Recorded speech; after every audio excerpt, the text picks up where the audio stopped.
Alhamdulillah, alhamdulillahilladzi anzala as-sakinata fi qulubil mu'minin liyazdadu imanan ma'a imanihim. Ashhadu an la ilaha illallah wahdahu la syarika lah, iyyahu na'budu wa iyyahu nasta'in, wa ashhadu anna Muhammadan abduhu wa rasuluhu al-mab'usu rahmatan lil alamin.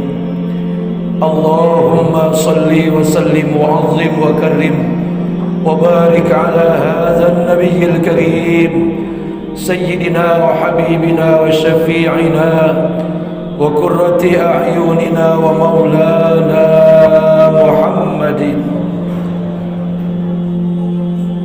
ad-durril azhar wal yaqutil ahmar wan nuril azhar wa sirrillahil akbar wa ala alihi wa ashabihi wa azwajihi wa zurriyatihi wa junudihi wa atba'ihi wa ansarihi wa muhibbihi wa ummatihi bi yaumina hadza ila yaumil mahsyar. Amma ba'du, fa ya ibadallah, usikum wa nafsi bitaqwallah. Ittaqullaha haqqa tuqatih wa la tamutunna illa wa antum muslimun. Saudara hadirin ma'asyiral muslimin, jamaah sidang salatul Jumat Masjid Jami Al-Maghfirah, semoga kita semua diampuni dosa-dosa kita, dirahmatinya oleh Allah Subhanahu wa taala. Sepanjang umur kita diberkahi kehidupan rumah tangga kita dan senantiasa diistiqomahkan dalam ibadah dan kebaikan oleh Allah Subhanahu wa taala. Saudara, bahwasanya kalau kita betul-betul sadar dan sesadar-sadarnya bahwa dengan diperintahkannya kita mendirikan sholat 5 waktu, diperintahkannya kita melaksanakan puasa di bulan suci Ramadan, diperintahkannya kita untuk meninggalkan segala yang dilarang dan mengerjakan segala yang diperintah, dan Allah kemudian memberikan ujrah, pahala yang besar, yang agung bagi orang-orang yang mentaatinya.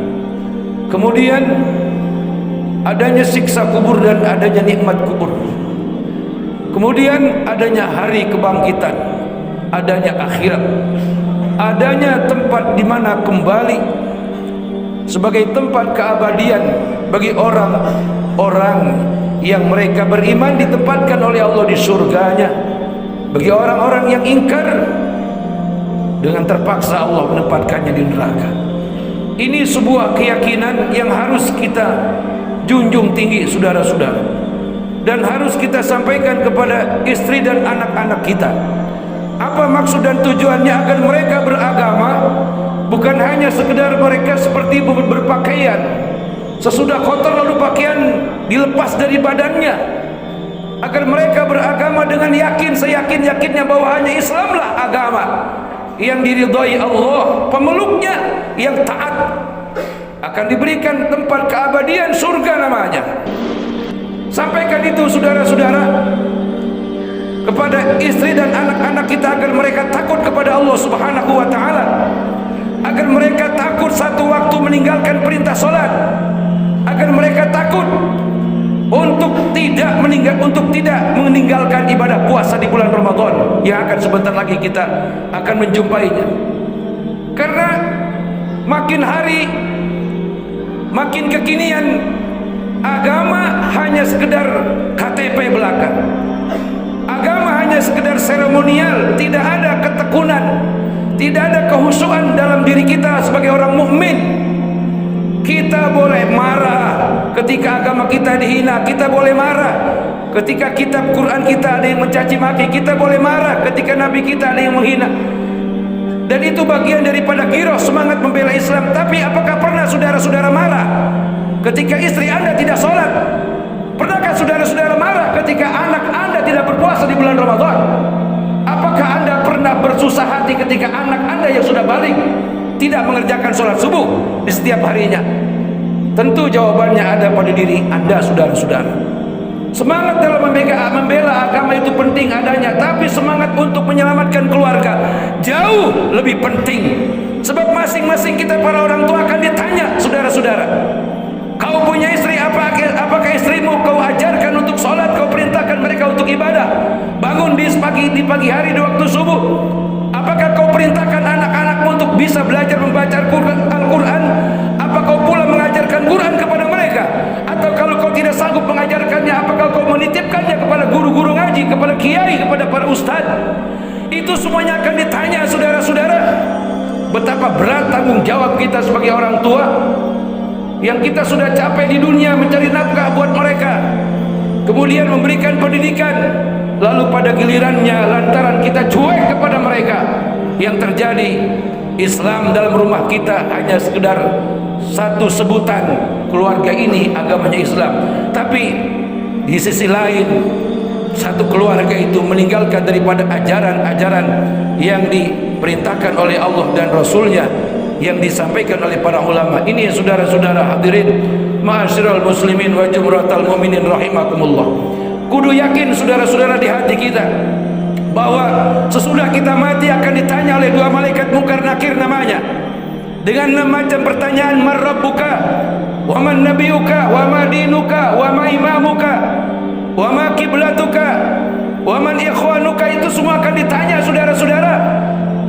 Sanggupkah di antara kita untuk menjawab pertanyaan daripada malaikat Munkar, malaikat Nakir? Kalau kita di dunia berkeimanan kepada Allah, berislam, kita selingi dengan keraguan. Berislam tapi kita ragu tentang adanya kubur, tentang adanya alam kubur, nikmat kubur, tentang adanya risiko dosa dan bayaran pahala dari kebaikan-kebaikan. Jangan sampai ragu, saudara-saudara. Kudu yakin seyakin-yakinnya, sebab keraguan itu bagian daripada syak. Syak adalah akan menghilangkan daripada kita punya iman kepada Allah Subhanahu wa taala, dan pada gilirannya akan menjadikan kita orang yang fasik. Apa itu fasik? Merendahkan nilai-nilai perintah agama yang suci, yang mestinya dijunjung tinggi, tapi hanya sebatas hal yang lumrah, hal yang biasa untuk meninggalkannya. Nauzubillah, summa nauzubillahi min zalik. Saudara-saudara hadirin ma'asyiral muslimin wa jumratal mu'minin rahimakumullah. Oleh karena itu, melalui mimbar yang mulia, saya mengajak kepada kita semua, di mana Allah Subhanahu wa taala mengingatkan kepada kita di dalam firman-Nya, Bismillahirrahmanirrahim, wal 'asr innal insana lafi khusrin illa allazina amanu wa 'amilus solihati wa tawasaw bil haqqi wa tawasaw bis sabr. Demi masa bahwa sesungguhnya manusia benar-benar mereka berada dalam kerugian. Siapa mereka? Adalah orang-orang yang mereka beriman tapi tidak menjalankan keimanannya kepada Allah Subhanahu wa taala. Yang tadi saya katakan, mereka ragu dengan adanya surga, mereka ragu dengan adanya pahala, mereka ragu dengan adanya azab ataupun nikmat kubur, yang mereka anggap sebagai cerita fiksi belaka. Nauzubillah. Orang-orang semacam ini rugi, saudara-saudara. Lalu Allah lanjutkan, ini nasihat buat kita, ini firman buat kita, illal ladzina amanu wa 'amilus solihat wa tawasaw bil haqqi wa tawasaw bis sabr. Kecuali mereka orang-orang yang tidak akan pernah rugi di dunia, di alam kubur, sampai nanti di yaumil mahsyar. Siapa mereka? Mereka orang-orang yang beriman. Kemudian apa tugas mereka? Apa kerjaan mereka? Illal ladzina amanu wa 'amilus solihat wa tawasaw bil haqqi wa tawasaw bis sabr. Mereka berusaha dengan usaha maksimal. Di samping mereka beriman, mereka memperbanyak amal kebaikan, disebut amal soleh. Ucapannya mengandung nasihat, perbuatannya mengandung daripada pertolongan buat orang lain ataupun keluarga. Kemudian selalu mengingatkan untuk jalan-jalan yang hak, pada jalan-jalan yang diridhai Allah Subhanahu wa taala, dan senantiasa untuk mengingatkan kepada jalan-jalan kesabaran.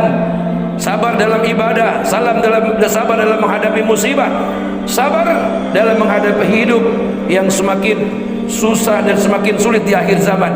Kalau kita semuanya kembali berpatokan kepada Allah, semuanya kita pasrahkan kepada Allah Subhanahu wa taala, saudara-saudara, insyaallah tabarakallahu taala tidak ada yang sulit kalau sudah Allah ikut campur tangan kepada urusan kita. Idza arada syai'an ay yaqula lahu kun fayakun.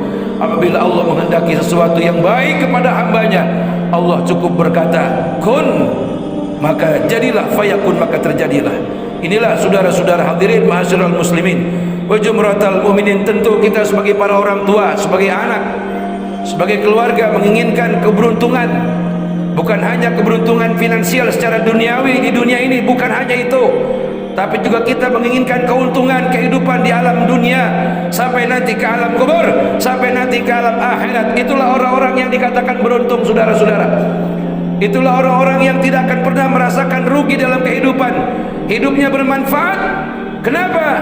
Jiwanya senantiasa diisi dengan keyakinan yang hebat kepada Allah Subhanahu wa taala. Saudara hadirin ma'asyiral muslimin wa zumratal mu'minin rahimakumullah. Kalau bukan kita yang menyayangi diri kita, dan kalau bukan kita yang menyayangi istri dan anak-anak kita, siapa lagi? Mulai hari ini saya mengajak untuk diri saya dan kita semua, tanamkan keimanan yang seyakin-yakinnya, sekuat-kuatnya, sehebat-hebatnya kepada diri kita, istri kita dan keluarga kita terutama, agar jangan sampai mereka satu waktu pun meninggalkan perintah sholat 5 waktu, agar jangan sampai waktu ketika datang bulan suci Ramadan mereka tidak berpuasa, agar jangan sampai nanti saat datang bulan suci Ramadan mereka tidak melaksanakan ibadah tarawih. Saudara-saudara hadirin ma'asyiral muslimin wa jumratal mu'minin, masjid adalah kapal penyelamat pada saat huru hara hari kiamat. Siapa orang yang pengen selamat, cintailah masjid. Tanamkan kebahagiaan ketika kita masuk masjid, tanamkan kedamaian, kesejukan hati ketika kita masuk dalam masjid. Hatinya orang mukmin bagaikan ikan yang berada di akuarium. Itulah keberadaan orang mukmin ketika berada di masjid. Dia tidak terburu-buru untuk melaksanakan sholat, dia tidak terburu-buru untuk melaksanakan zikir, sebab hanya inilah rumah, buyutun min baitillah, rumah daripada rumah-rumahnya Allah Subhanahu wa taala, di mana kita bersimpuh, bersujud, bertaqarrub, bertadarruk, berta'abbud kepada Allah Subhanahu wa taala, melepaskan penat lelah daripada aktivitas keseharian kita dalam segala mengurusi segala sesuatu yang dititahkan Allah Subhanahu wa taala. Oleh karena itu saudara-saudara berbahagialah, saudara-saudara yang hari ini melaksanakan sholat Jumat, dan kemudian berbahagialah pula saudara-saudara yang sudah sanggup mengarahkan, mengajak kepada istri dan anak-anak kita untuk menyampaikan, untuk melakukan ketaatan dalam beragama. Bukan hanya sekedar pakaian belaka sebagai Islam, bukan hanya tanda saja sebagai KTP sebagai orang yang beragama Islam, tapi lebih daripada itu saudara-saudara, kita yakin dengan agama kita. Kita harus bersungguh-sungguh dengan beragama seperti orang-orang yang soleh, para rasul, para aulia, para orang-orang yang dicintai Allah. Mereka bisa mendapatkan mahabbah yang besar lantaran mereka yakin kepada Allah Subhanahu wa taala.